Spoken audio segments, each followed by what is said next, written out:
Sabi ko, wala pang ulam. Wala pang ulam.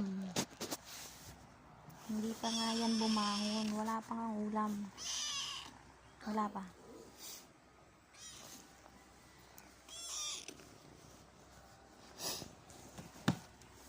Bakit ka makulit? Wala pa nga tayong lutong ulam. Gusto mo kanin? Ha?